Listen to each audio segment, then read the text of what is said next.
Aujourd'hui, nous sommes venus dénoncer une chose qui est en train de se passer au niveau de la gare routière de Ziguinchor. On a élu le regroupement des chauffeurs transporteurs de Ziguinchor, ont élu un président de la gare routière qui se nomme M. José Papis Touré. Donc on l'a donné comme responsable à la tête de cette gare routière. Et ce que nous pensons, nous,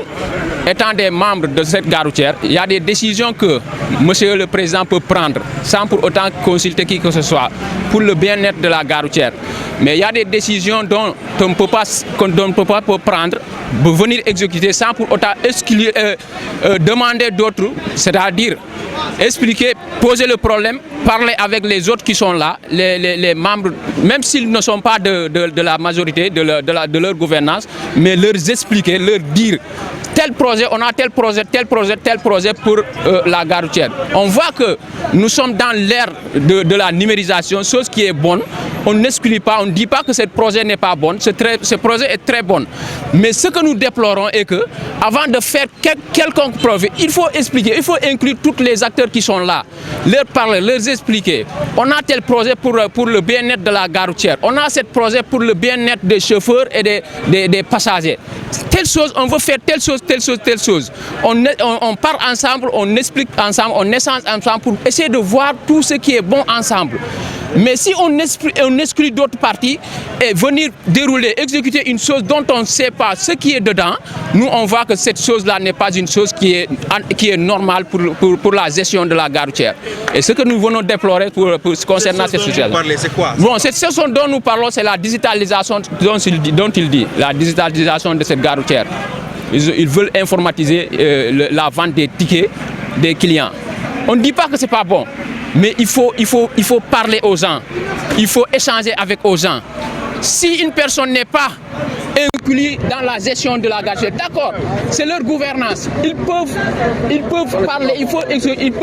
exécuter comme ils veulent. Mais ça, c'est un bien commun. La gare routière est un bien commun, ce n'est pas un bien personnel. C'est un bien commun. Donc il faut expliquer aux gens, parler aux gens, dire aux gens ce qui est dedans, dire aux gens ce que la gare routière gagne dedans. Dire aux gens ce que les coxeurs qui sont là, ce qu'ils peuvent gagner. Mais si on constate que une chose est en train de s'exécuter, et puis on ne sait pas ce que la gare routière devrait gagner, on ne voit rien, donc on dit que cela n'est pas normal. Et nous sommes venus pour déplorer et fustiger cette chose-là. Nous ne sommes pas là pour se battre. On a dépassé, on a écrit à Papis Touré. On a écrit à Papis Touré pour qu'il puisse nous recevoir et pouvoir discuter concernant cela. Mais il ne nous a pas reçu. maanaam taxawaay bi te lu ko waral mooy wàllu digitalisation bi mooy machine yi maanaam dafa am app boo xam ne machine yi depuis 2021 ñëwoon na fi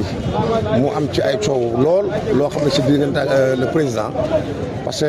bi muy andi machine yi waxtaanu ci ak kenn mu andi coow nag ñu fomm ko waaye nag yàlla def na ni tamit bu mu ko andee 2025 bii muy 2025 après les élections bu mu andee machine yi ñun ñii toog nañ ak moom bëgg a toog ak moom waxtaan ak moom ñu bind ko lettre ne ko nag bëgg nañ nga recevoir nu pour ñu mën a toog xam luy mbébét machine bi parce que gis nañu xeex nañ ko fi 2021 ba léegi nga andiwaat ko léegi nag bëgg nañ xam lan mooy njëriñu machine bi parce que njëriñ bi gisuñu ko lan mooy contrat bi luy njëriñu mbir mi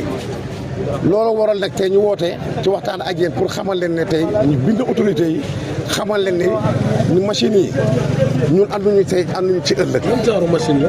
machine digitalisation mooy bu ñuy jaay billet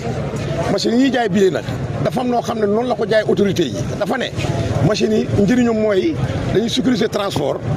di sécuriser képp koo xam ne da ngay ñëw fi dañ lay identifier pour jël tey sécuriser kaaraange boo xam ne dugal ko ci chauffeur si mais gis nañu lu mu wax ak lu nekk di am bokkut fii identifier ñu fi kenn machine gaa lu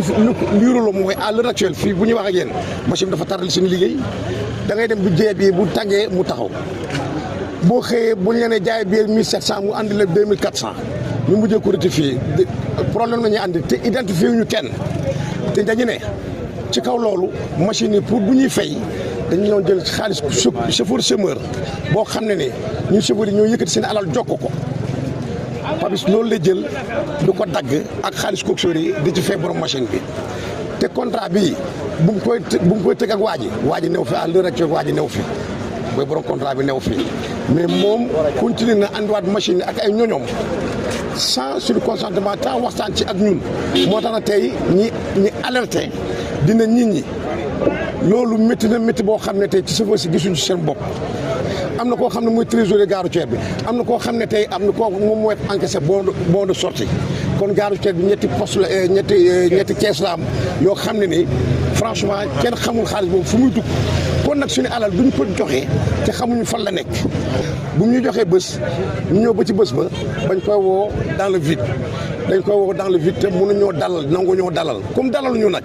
ñu jël lettre bi bind autorité yi xamal ko nag xamal autorité lii bëgg nañ waxtaan ak suñu président bu fi nekk ci wàllu digitalisation bii bu ñu def ci wàllu machine yi parce que buñ dañ bëgg xam ci mbir machine bi la moo waral tey loolu am loolu nag amuñu ci lu leer moo tax ñu woo autorité et ñu woo leen pour waxtaan loolu pour ñëpp xam ne ni lii moo fi xew. waaw mais phase de test boo koy def na ngay bëgg a inaugurer le mercredi yow nga ne da ngay def phase de test bu ñu la ne test la ba pare nga ne test bu réussir li ñuy doog a mën a woote mais nga ñi dëgg la